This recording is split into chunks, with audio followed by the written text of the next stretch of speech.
Your thumbnail has too much going on, and because of that, nobody clicks. Here's the truth nobody tells you. If someone has to think about your thumbnail, even for half a second, they're gone. Confusion kills clicks every single time. Let me show you what's actually happening. You spend hours on editing a video. You're proud of your content. You open up Photoshop or Canva and you start adding things. A face, a background, some bold text, an arrow, maybe a logo. Oh, and another line of text just to make sure that the viewer understands you clearly. And when you're done, you look at it and think, yeah, looks good. Lot of thing going on. Looks professional. But here's the problem. Your viewer isn't looking at your thumbnail the way you look at your thumbnail. You've spent 20 minutes on it, so you know exactly what that thumbnail means. But they spend only half a second on deciding whether to click on it. They're not reading, they're not analyzing, they're scanning. And if nothing catches instantly, they scroll. Cluttered thumbnails don't fail because they're ugly. They fail because they're confusing. And confused viewers don't click. In this video, I'm going to exactly show you how simple thumbnails outperform confusing, complicated thumbnails and what you need to fix right now. If you want to stop guessing on whether that thumbnail that you've made and you worked on for 20 minutes is good or not, and you want to learn the systems and how the videos get clicks, I have a school community called Freedom Through YouTube. People inside are learning how to package content and build channels that actually work. Link is in the description.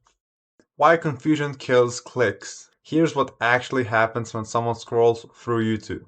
Their brain is moving fast. They're not in decision mode, they're in scan mode. And in scan mode, the brain does one thing.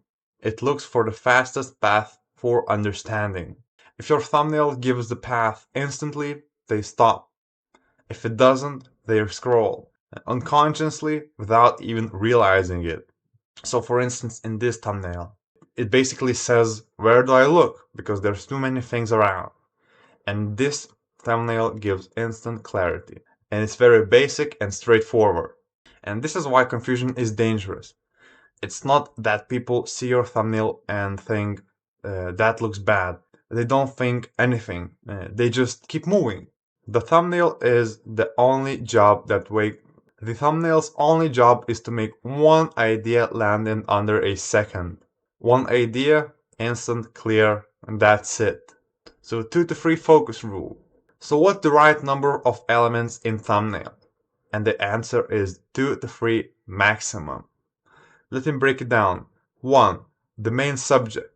So in this thumbnail would be the man on the right, and on the bad thumbnail it is exactly the same, the man on the right. Or it can be on the left, we hit 1K subscribers. It doesn't really have a main subject. So 2. One supporting visual. This is the most important thing in the thumbnail. A face, a product, a result. Whatever the video is about, the viewer eye should land on here first, every time. So it might be on the left side that we hit 1K subscribers. So 2. One supporting visual. Something that adds context or creates contrast. Maybe it's before, after, a reaction, a number, a comparison. One supporting element, not 3. So it may be that the support visual that we hit 1K subs, and on this thumbnail it would be that don't quit. And 3, an optional emotional or context layer. This could be a text, a small graphic, an expression, something that answers why should I care. And in none of those 2 thumbnails I cannot see an optional or emotional context layer. If you would ask me, this is just the beginning. Is it the third thing? Or thank you family? It's not. It's just some elements that the owner of the channel that posted this video. In other words, it's just a filler and it's not good for making a great click-through rate thumbnails. And this one mistake, trying to say too much, destroys CTR on thousands of videos every single day. So here's an example that I gave. CTR was 2.1. It's just an example, it's not real numbers, so just have your own opinions on what the CTR should be. But I'm just giving you an example. So before 2.1%, and after simplifying it, you have 6.8 click-through rate. This is the exercise I want you to do with your next thumbnail. Look at every single element on it and ask the question, does it help the viewer understand the idea faster, or does it compete for attention? So, for instance, this YouTube logo, this emoji, sad crying, this fail, the sad emoji, does it help, or does it just compete for attention? And if it competes, it goes away. And that's the rule. A lot of creators add things out of habit. A logo in the corner, a colored border, a little icon, an extra line of text, and none of those things help viewers click. They just add noise, and the noise slows down understanding. Here's how to think about it. Every element in your thumbnail is competing for viewers' attention. Every element costs you processing time in viewers' brain. The more you add, the more you're asking for them to work. And they won't work. They'll scroll. So the real skill in thumbnail design isn't adding things, it's removing things. The habit and your CTR will improve fast. Visual hierarchy is just a fancy way of saying, does the viewer know where to look at first? And that's it. Because if they don't know where to look first, they won't know what the video is about.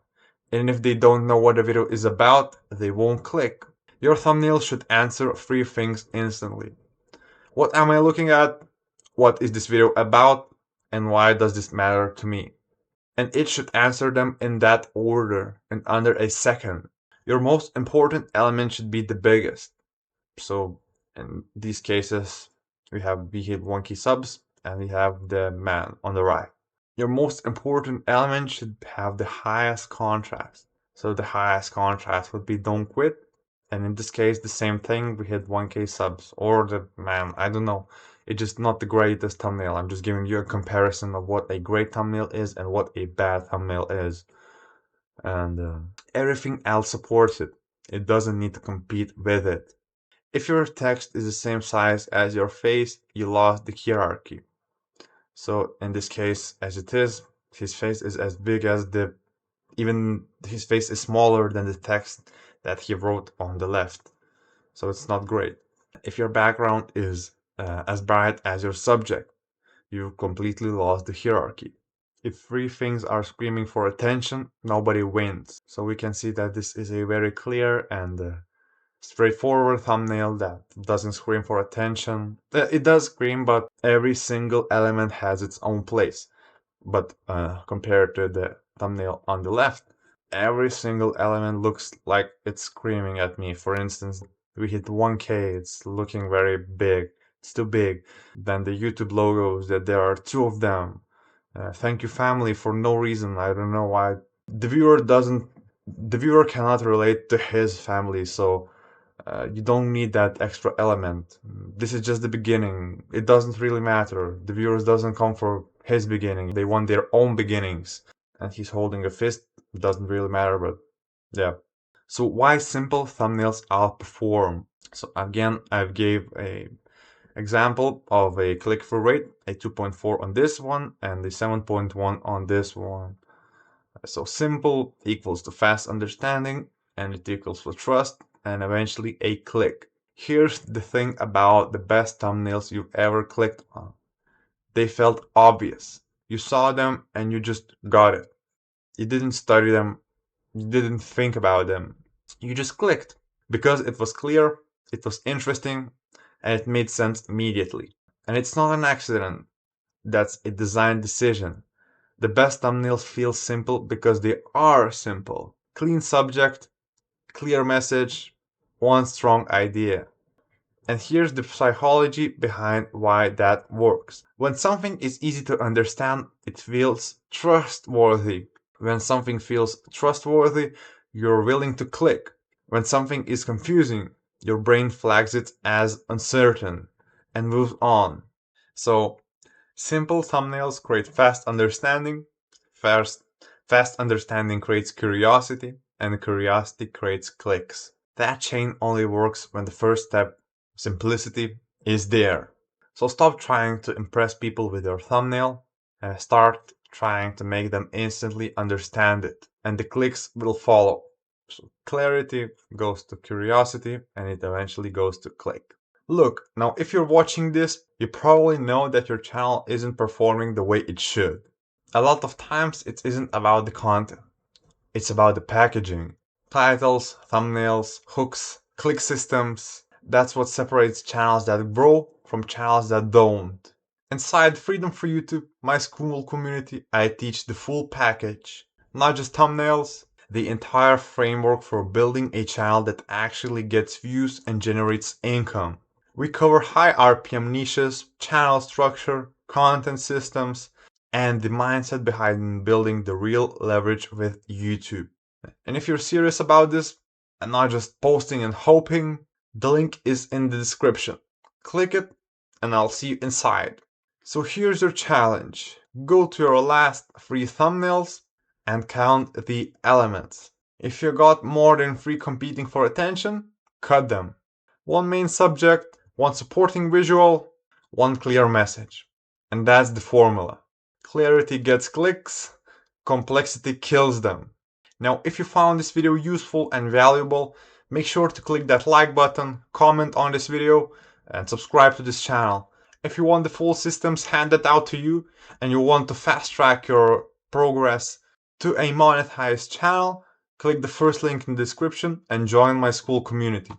And if you need more information about what niche to pick or what are the common mistakes of beginner YouTube creators, click on one of those 2 videos on the top. YouTube recommends it to you, which video suits you the best.